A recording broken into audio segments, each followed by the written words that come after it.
അതായത് അന്ന് ആ പരിപാടിക്ക് പോകണം എന്ന് നിങ്ങളോട് നേരത്തെ പറഞ്ഞിട്ടുണ്ടായിരുന്നു? ഇല്ല, ആ സമയത്താണ് പറഞ്ഞത്. ഐ മീൻ ഇവൻ ഒരു ഇന്റർവ്യൂ സല്യൂട്ട് ഒക്കെ ചെയ്തിട്ട് ഒരു ഇന്റർവ്യൂ ഉണ്ടായിരുന്നു, മറ്റേ ദേശീയ പതാക ഇന്റർവ്യൂ നടക്കുകയായിരുന്നു. അപ്പൊ ആ സമയത്ത് ഇവർ എന്തോരം പ്രാവശ്യം വിളിച്ചിട്ടും ഫോൺ സ്വിച്ച് ഓഫ് ആണ്, ഇവർ എടുക്കുന്നില്ല. ഫ്ലൈറ്റ് മോഡ് ഇട്ടിട്ടാണ് ഇവന്റെ പരിപാടികൾ. അപ്പൊ ഇത് കാര്യങ്ങളൊക്കെ പ്രശ്നമായി, വിഷയമായി. പിന്നെ ഇവരുടെ ക്യാഷും ഇല്ല, ക്യാഷ് തീരുകയും ചെയ്തു. പൈസ തീർന്നു. അപ്പൊ അങ്ങനെ ഇരിക്കുമ്പോഴാണ് ഇവര് വന്നിട്ട് പറഞ്ഞിട്ട് ഇങ്ങനെ ഇവരോട് പിന്നെ വിളിച്ചിട്ടുണ്ടായിരുന്നു അല്ലെ, അതിന്റെ ചേട്ടാ ഇങ്ങനെ തൃപ്പാറ പോകണമെന്ന് പറഞ്ഞു. അത്ര പറഞ്ഞോളൂ, എന്താ പരിപാടി എന്താ സംഭവം എനിക്കറിയില്ല. അത് ഈ ഇന്റർവ്യൂ ഇവരുടെ ഇന്റർവ്യൂവിന്റെ സമയത്ത് ചെന്നപ്പോ തന്നെ എനിക്ക് ഉറപ്പാണ്, ഞാൻ കാൽക്കുലേറ്റ് ചെയ്യുമല്ലോ ഇന്ന സമയത്ത് ഓടിച്ചെത്തൂലെന്ന് ഉറപ്പാണ്. പിന്നെ വെറുതെ പോയിട്ട് കാര്യമില്ലല്ലോ. അതുകൊണ്ട് ഞാൻ പറഞ്ഞു നാളത്തേക്ക് ആക്കാൻ പറ്റുമെന്ന് ചോദിച്ചു നോക്കാൻ പറഞ്ഞു. ഞാൻ അവരുടെ ഡീലിങ്സ് പോലുമില്ല.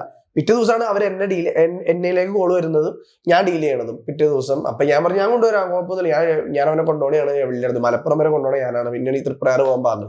അങ്ങനെ അവനെ കൊണ്ട് നേരെ തൃപ്രയാറ് പോകാൻ തീരുമാനിച്ചു. നീ വന്നേക്കണം, നീ 3 മണിക്ക് എന്തായാലും വരണം. ഞാൻ നമ്മുടെ ജോവാക്കറും ഉണ്ടാവും, എൻ്റെ ഒരു കൂട്ടർ അജു ഉണ്ടാവും. നമുക്ക് ഒരുമിച്ച് നല്ലൊരു ബോരസായിട്ട് പോവാം. ഫണ്ണായിട്ട് ആസ് യൂഷ്വൽ ഞങ്ങള് മലപ്പുറം, വയനാട്, കോഴിക്കോടൊക്കെ പോകുന്ന തന്നെ നല്ല ഫണ്ണായിട്ടും ഭയങ്കര തമാശയൊക്കെ പറഞ്ഞിട്ട് നല്ല രീതിയിലാണ് അങ്ങോട്ട് പോയത്. അവിടെ ചെന്ന പ്രോഗ്രാം ഇവനൊരു പ്രശ്നമുണ്ട്. ഒരു 9 മണി ആയി ഇവൻ എന്തോ ഒരു ഇഷ്യൂ ഉണ്ട്. ആക്ച്വലി ഇതിന് മുമ്പ് എനിക്ക് ഇങ്ങനെ ഒരു അനുഭവം ഉണ്ടായിട്ടുണ്ട്. ആക്ച്വലി നിങ്ങൾ അവരെ ഉപദ്രവിച്ചിട്ടുണ്ടോ? ഇല്ല, ഉപദ്രവിച്ചിട്ടൊന്നുമില്ല. അത് നമ്മൾ തമാശയായിട്ട് അങ്ങോട്ട് ഇങ്ങോട്ടൊക്കെ ഉപദ്രവിക്കാറുണ്ട്. വാടാ തലടാ ഇടിക്കണമെന്നൊക്കെ പറഞ്ഞ് ഇവൻ ഫണ്ണായിട്ട് ഞങ്ങള് അങ്ങനെ ഒരു സംഭവം ഉണ്ടാവാറുണ്ട്. അതാണ് അവൻ പറയണേ. ആക്ച്വലി ഒരു പ്രശ്നം ഉണ്ടായി കഴിഞ്ഞാൽ അവൻ എന്തായാലും അത് അതൊക്കെ റീത്ത് വെക്കണ കേസൊക്കെ എന്ന് പറഞ്ഞാൽ ഫണ്ണായിട്ട്. അപ്പൊ ഞാൻ ഈ പറഞ്ഞ പോലെ ഇപ്പൊ ഇങ്ങനെ പറയണേ എടാ. അപ്പൊ അവര് വന്നു ഞങ്ങൾ സംസാരിച്ചോണ്ട് ഇവൻ കാല് പിടിക്കുകയാണ്, എടാ വർക്ക് ഇറങ്ങട, ഒന്ന് ചെല്ലണം, 20 മിനിറ്റ് കേസല്ലേ, ബാക്കി ക്യാഷും കിട്ടും പോവുകയും ചെയ്യാലോ എന്ന് പറഞ്ഞു. പറ്റില്ല വണ്ടി എടുത്താൽ ശരിയൊന്നാവില്ല എന്ന് രീതി. നമുക്ക് കല്യാണ വീടാണ്, ചിലപ്പോൾ ചിലവർ വെള്ളടിച്ചുണ്ടാവുമായിരിക്കും. ആ പ്രശ്നങ്ങളുണ്ടാക്കി എനിക്കറിയില്ല. അപ്പൊ ഇങ്ങനെ പറഞ്ഞുകൊണ്ടിരിക്കുമ്പോൾ അവരുടെ വീട്ടുകാർ പയ്യൻ വന്ന് നല്ല ഡീസന്റ് പയ്യൻ. അവൻ വന്നിട്ട് ചേട്ടാ വാ ഇറങ്ങ്, നമുക്ക് അവരോട് നടക്കുന്നില്ല, ശരിയൊന്നുമില്ല.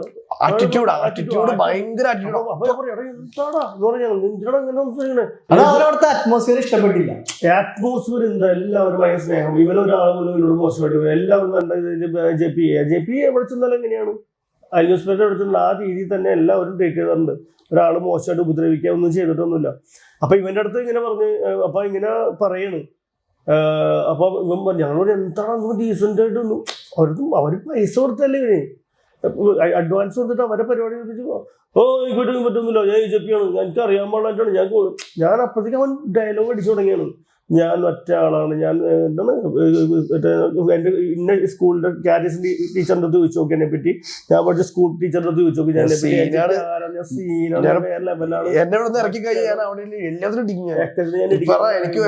എടുത്തില്ലെങ്കിൽ പക്ഷേ അറിയാലോ അതൊക്കെ പറഞ്ഞിട്ട് ചൂടാവാണ്. ആ പുള്ളിയുടെ അടുത്ത് ശരിയായിട്ടാ അല്ല അങ്ങനെ ആ ഒരു മൈൻഡ്. അപ്പൊ ഇവൻ ഇത് പറഞ്ഞപ്പോ ശരിയാവില്ല എന്ന് പറഞ്ഞപ്പോ ഓക്കെ എന്ന് പറഞ്ഞാൽ ആ പയ്യൻ അങ്ങോട്ട് പോയി.